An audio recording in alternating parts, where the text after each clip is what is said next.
Class 11।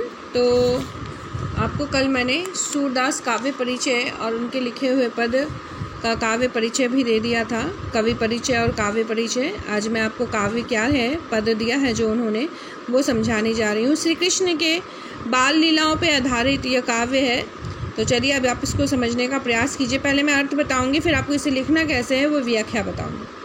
खेलन में को काको गुसैया, मतलब खेल में कोई बड़ा छोटा नहीं होता।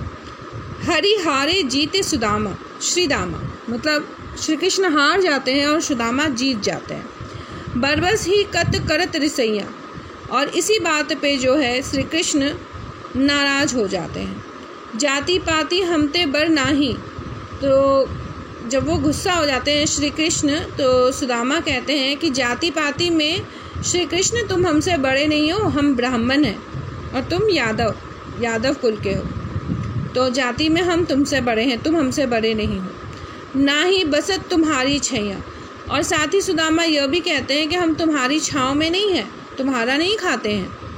अति अधिकार जनावत याते याते अधिक तुम्हारे गैया, और तुम हम पर अधिक अधिकार क्यों जनाते हो? इसीलिए क्योंकि तुम्हारे पास बहुत सारी गायें हैं। रूठ ही करे तासों को खेले, रूठ तो गए हैं श्री कृष्ण फिर भी खेलना चाहते हैं। रही बैठी जहाँ तहाँ गवैया, इसीलिए इधर उधर बैठ जाते हैं। गायों के आसपास कहीं पे भी बैठ जाते हैं और बार बार खेलने को जिद करते हैं, नाराज भी हैं। सूरदास प्रभु खिलाइयो चाह दऊ दियो करी नंद दुहैया। सूरदास कहते हैं कि श्री कृष्ण खेलना तो चाहते हैं, इसीलिए वो दाव होती है ना चलने वाली, जो खेल में, जैसे कि आप लूडो खेल रहे हो, आपकी बारी आई, आपकी तो बारी तो दे देते हैं सुदामा को खेलने की, लेकिन अपने नंद बाबा अपने पिता की दुहाई भी देते हैं कि अपने पिताजी के चलते मैं तुम्हें खेलने दे रहा हूँ। प्रसंग क्या है? प्रस्तुत पद हमारी पाठ्य पुस्तक अंतरा भाग 1 में संकलित सुरसागर से अवतरित है और इस पद के रचयिता हैं श्री कृष्ण भक्त सूरदास। इसमें खेल में हार जाने पर भी भगवान श्री कृष्ण अपनी हार को स्वीकार नहीं करना चाहते, वो अपनी हार नहीं स्वीकार करना चाहते। व्याख्या कैसे लिखेंगे आप? कवि कहते हैं कि खेल में कोई छोटा बड़ा नहीं होता। खेल में श्री कृष्ण सुदामा से हार जाते हैं, श्री कृष्ण को गुस्सा आ जाता है। एक तो श्री कृष्ण खेल में हारते हैं और दूसरी ओर वो सुदामा से चिड़चिड़ भी करते हैं, उन्हें अपनी हार स्वीकार नहीं है। सुदामा कृष्ण से कहते हैं कि तुम जबरदस्ती क्रोध कर रहे हो, ना तो तुम्हारी जात हमसे श्रेष्ठ है और ना ही हम तुम्हारे आश्रय में, मतलब तुम्हारे अधीन रह रहे हैं। अधिक गायें होने के कारण ही जो है तुम हम पर रौब जमाते हो, क्योंकि तुम्हारे पास बहुत अधिक गायें हैं। सूरदास यह भी कहते हैं कि भगवान श्री कृष्ण बेशक गुस्सा तो है, किंतु उनको खेलने की चाहत है, इसीलिए वो सुदामा को दाव यानी कि बारी देने को तैयार हो जाते हैं कि चलो अब तुम्हारी बारी है, तुम खेल लो। नाराज है श्री कृष्ण, परंतु वो खेलना चाहते हैं, परंतु वे स्वयं को झूठा सिद्ध होने नहीं देना चाहते, परंतु वो अपने आप को भी यह नहीं कहते कि मैं हार गया हूँ, नहीं मैं हारा नहीं हूँ। हाँ, नंद बाबा की दुहाई भी देना नहीं भूलते कि मैं तुम्हारे साथ इसलिए खेल रहा हूँ क्योंकि मेरे पिताजी नाराज़ हो सकते हैं, मैं खेल में हारा नहीं हूँ। अब विशेष बातें, ब्रज भाषा का यहाँ पे प्रयोग किया गया है। वात्सल्य रस की उत्पत्ति है, बचपन की जब बातें लीलाएँ बताई जाती तो उसे वात्सल्य रस कहते हैं।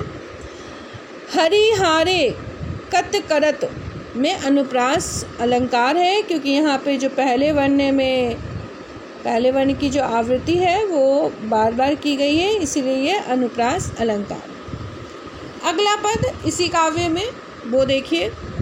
मुरली तौ गोपाल ही भावती सुंदरी सखी जदपि नंद लाल ही नाना भांति नचावती। तो यहाँ पे गोपियाँ जो है वो श्री कृष्ण के बारे में कह रही हैं कि अरे सखी सुनो, श्री कृष्ण जो हैं वो मुरली बहुत अच्छी बजाते हैं, लेकिन श्री कृष्ण को मुरली तब भी अच्छी लगती है जब वो श्री कृष्ण से तरह तरह के तरीके से खड़ा करवाकर अपने आप को बजवाती है। मतलब श्री कृष्ण बांसुरी बजाने के लिए कभी एक पैर आगे रखते हैं, कभी पीछे रखते हैं, कभी गोल गोल घूमते हैं, तो मतलब ये सब कुछ मुरली उनसे करवा रही है। राखती एक पाई ठारो करी अति अधिकार जानावती, मतलब अपने एक पैर को कभी आगे, गर्दन को कभी टेढ़ा करके वो मुरली जो है बजाते हैं। और इसी पे मुरली अपना पूरा अधिकार समझती है श्री कृष्ण पर। कोमल तन आज्ञा करवावती, कटी टेढ़ो हो आवती। श्री कृष्ण के कोमल बदन से वो अपनी आज्ञा मनवाती है। मुरली बांसुरी जैसा चाहे वैसा श्री कृष्ण से नाच नचवाती है और होठों के नीचे आ जाती है और गर्दन को टेढ़ा करके वो बांसुरी जो है अपना काम करती है, बजवाती है उनसे, तभी श्री कृष्ण जो है उसे बजाते हैं। अति अधीन सुजान कनौरे गिरिधर नार नवावती।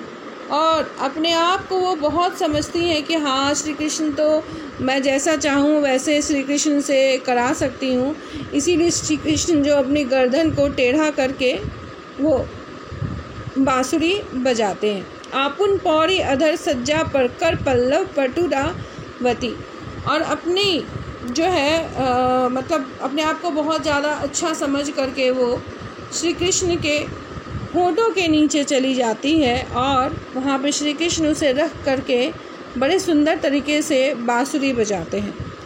भुकुटी कुटिल नैन नासा पुट हम पर कोप करावती। उनके नैन ऐसे बन जाते हैं बांसुरी बजाने से कि मत पूछो। और जो श्री कृष्ण की बांसुरी है वो हम पे गुस्सा करवाती है श्री कृष्ण से। सुर प्रसन्न जानी को एको छिन धरते शीश डुलावती। और सिर भी टेढ़ा करके वो अपने आप को बहुत प्रसन्न समझती है, कौन, बांसुरी, और सिर को टेढ़ा करके श्री कृष्ण जो है बांसुरी बजाते हैं और हम पे तो वो गुस्सा करते हैं। इसमें प्रसंग देखिए, कवि ने गोपियों के मन में श्री कृष्ण की मुरली के प्रति उत्पन्न रोष का बहुत स्वाभाविक चित्रण किया। गोपियाँ कहती हैं कि हे सखी सुनो, श्री कृष्ण को मुरली तब भी अच्छी लगती है जबकि नंद के पुत्र उस श्री कृष्ण को तरह तरह से वो मुरली नचवाती रहती है। वह उन पर अपना अत्यधिक अधिकार दिखाते हैं, उन्हें एक पैर पर खड़ा करा के रखती हैं। बांसुरी जो है श्री कृष्ण को एक पैर पे खड़ा करा के रखती है। श्री कृष्ण के अत्यधिक कोमल शरीर से अपनी आज्ञा का वो पालन करवाती है और उनकी कमर भी टेढ़ी करा देती है। जब श्री कृष्ण बांसुरी बजाते हैं तो उनकी कमर टेढ़ी हो जाती है। मुरली ने उन्हें इतना अधिक अपने अधीन कर लिया है कि पर्वत तक को धारण कर लेने वाले वो चतुर श्री कृष्ण उसके संकेत पर इस प्रकार अपनी गर्दन को झुका लेते हैं जैसे उसकी कृपा से दबे हो। तो बांसुरी उससे उनकी गर्दन भी झुकवा लेती। मुरली बजाने के कारण श्री कृष्ण की भौहें और आंखें तिरछी हुई जा रही हैं और ऐसा लग रहा है जैसे उनका गुस्सा गोपियों के प्रति प्रकट होने वाला। तो गुस्सा वो गोपियों पे करते हैं और बांसुरी जो है उससे बहुत प्रेम करते हैं। इस प्रकार गोपियाँ जो है श्री कृष्ण की मुरली से इसलिए नाराज है कि वह स्वयं तो उनकी आत्मीय मतलब आत्मा से प्यारी बनी हुई सर्वाधिक निकट हो गई और साथ ही अपनी इच्छा के अनुसार जैसा चाहती है वैसा वो करवाती है।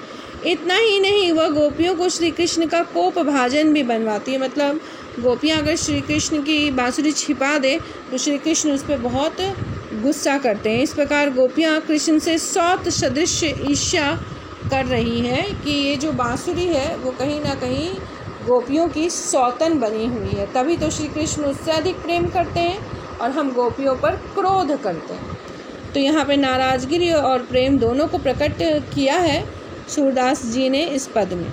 अधर सज्जा में रूपक अलंकार है, पद में मानवीय करण अलंकार है क्योंकि बांसुरी को मनुष्य की तरह बताया गया है। लक्षणा शब्द शक्ति का प्रयोग है क्योंकि यहाँ पे मतलब एक बांसुरी को लेकर के एक तरह का लक्षणा शब्द शक्ति का प्रयोग किया गया। मतलब आप बात कुछ कह रहे हो और जिसका अर्थ कुछ और निकल रहा, ठीक है। और अधर सज्जा में रूपक अलंकार का प्रयोग किया गया है। जब हम किसी की तुलना किसी के साथ करते हैं तो वहाँ पे हम रूपक अलंकार का प्रयोग कर रहे होते हैं, ठीक है। तो ये दोनों पद थे, इसकी व्याख्या और अर्थ दोनों ही मैंने आपको बता दिया है। अगले वीडियो में मैं प्रश्नोत्तर आपको बता दूंगी, फिर आप उसको कर लीजिए। धन्यवाद।